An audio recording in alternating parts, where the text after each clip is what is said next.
I had a dream that my grandfather told me the Holy Grail was never a cup, it was always a bell, and to look for my ancestors before the 1700s.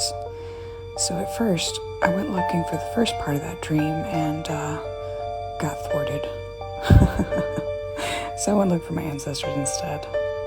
Meet the Reverend John 10-shilling Bell Chastain, my ancestor and French Huguenot.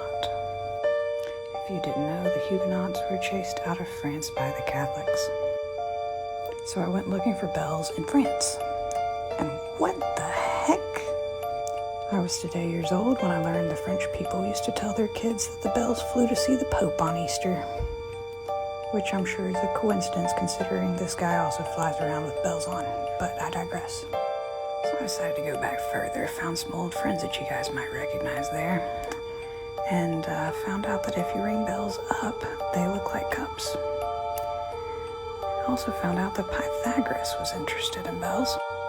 But in general, bells were made in the East, in Asia, not in Europe.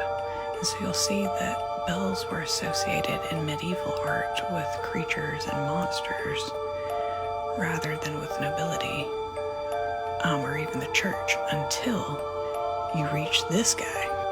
This is King Louis, and he went on crusades and supposedly met the Knights Templar themselves. After that, bells became fashionable with the church and everybody else. So you see here some later medieval paintings and such depicting bells in a more positive way with nobility. This is supposedly King David, so this is religious. Here's some more King David. But then we reach this gap in the art where there's just not a lot of bell art for a long time, until actual photographs of these very large bells start showing. And of course, that's the Liberty Bell. It's been cracked.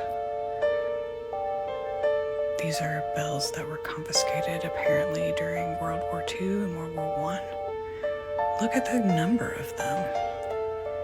And I just can't believe they didn't show it more in the art. Just super weird to me. But I'm sure it has absolutely nothing whatsoever to do with this. Probably has nothing to do with the people in this photo that they're talking about. Here's an existing bell and has a really interesting inscription. I'll run that through the Google Translate for you. There's a fun little Easter egg. I'm sure that has nothing to do with this, right? Nah. And probably nothing to do with these tiny castles either, right? But anyway, if you didn't know, now you know that the largest swinging bell is in Kentucky, where my ancestors also lived. Have a great day.